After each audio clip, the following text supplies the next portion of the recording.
pessoal, vamos aí para essa aula de República Velha, continuando agora trazendo a figura do Deodoro da Fonseca. O governo Deodoro, que é um governo muito complexo, ele vai assumir em fevereiro de 91 e vai renunciar em novembro de 91, ou seja, ele vai durar 9 meses no poder. E isso vai acontecer devido ao fato do Deodoro ele acreditar que os militares devem permanecer no poder e deve ter um centralismo, deve ter um governo marcado por uma centralização. Então o Deodoro, ele é de uma vertente em que a galera, os militares, querem se manter no poder, acreditam que o papel dos militares agora é defender a nação, é defender o país, é defender o projeto nacional, e entendem que o poder executivo deve ser centralizado, deve ter um poder forte, né? Isso, obviamente, bate de frente com o republicanismo das elites latifundiárias. Então vamos lembrar, a eleição do Deodoro nesse Congresso, nesse Senado, nessa Câmara, ela é marcada por uma pressão. Os militares pressionaram os constituintes para que fizesse a eleição do Deodoro.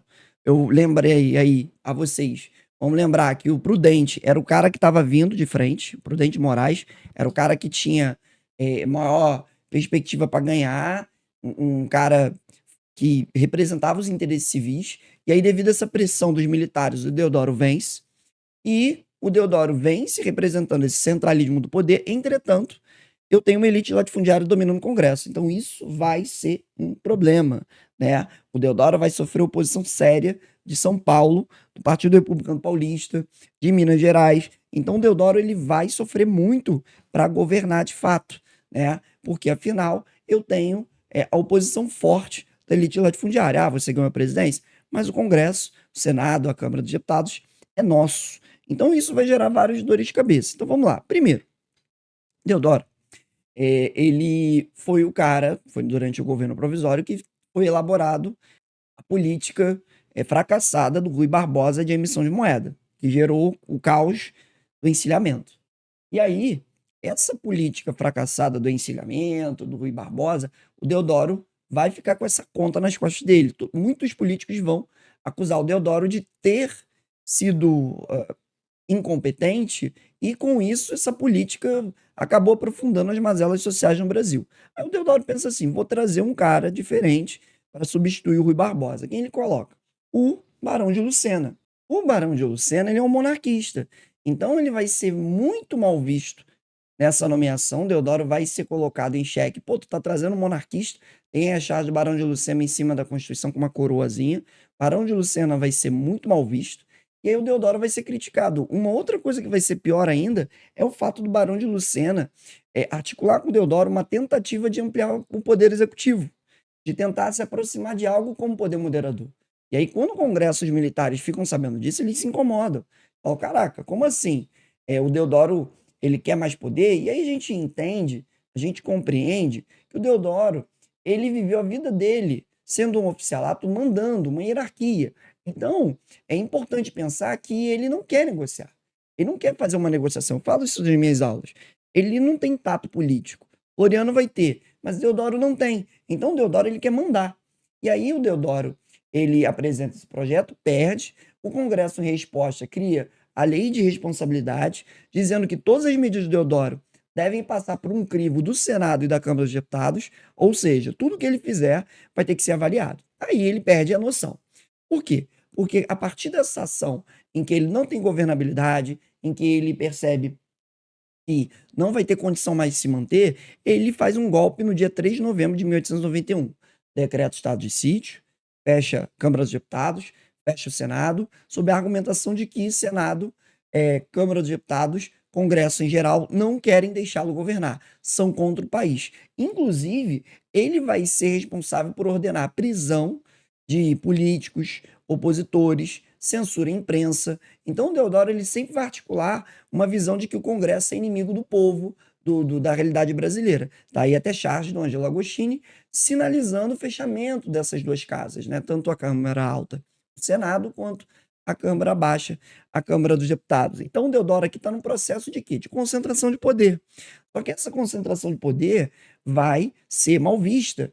Você vai ter reação de militares, de civis que vão olhar o Deodoro como um golpista. Então, a gente não tem nem 2 anos de república e você já tem uma primeira tentativa de golpe contra a estrutura republicana, um golpe militar, um golpe realizado pelo Deodoro no dia 3 de novembro.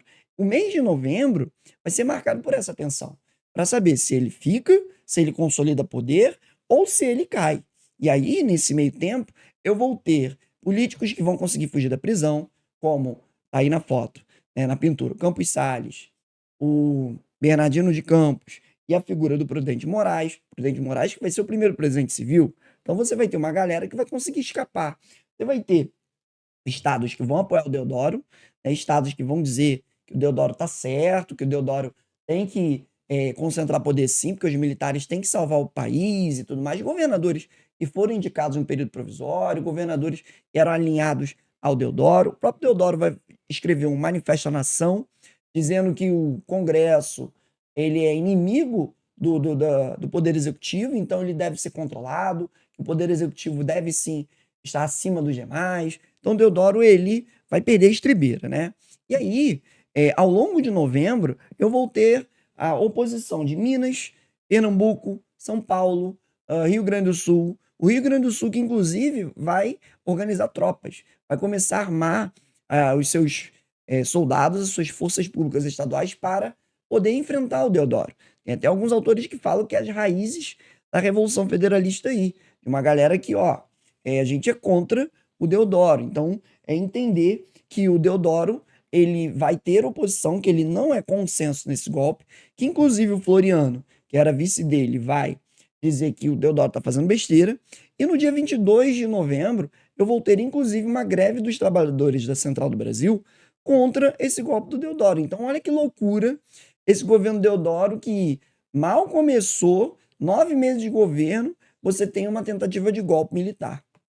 E aí, para a gente botar uma tampa do caixão nesse governo, no dia 23 de novembro, sob o comando do almirante, do contra-almirante Custódio de Mello, você vai ter a Marinha Brasileira se posicionando à Baía de Guanabara, apontando seus canhões para a cidade do Rio de Janeiro e exigindo a renúncia do Deodoro, naquilo que vai ser conhecido como a primeira revolta armada. A Marinha fez a ameaça, não disparou nada, porque o Deodoro renunciou, no momento ficou sabendo do levante da Marinha, não tentou resistir, e aí ele renuncia, e com isso eu tenho o fim do governo Deodoro, que durou 9 meses. Tem aí o primeiro levante da Armada, a primeira revolta da Armada, o sucesso dessa primeira revolta derruba o Deodoro, Floriano assume a presidência, e com isso eu tenho o fim desse primeiro governo da República da Espada. Depois, daqui a pouquinho, a gente vai ter o vídeo para falar desse governo Floriano, que vai permanecer até 94 e vai enfrentar algumas situações problemáticas.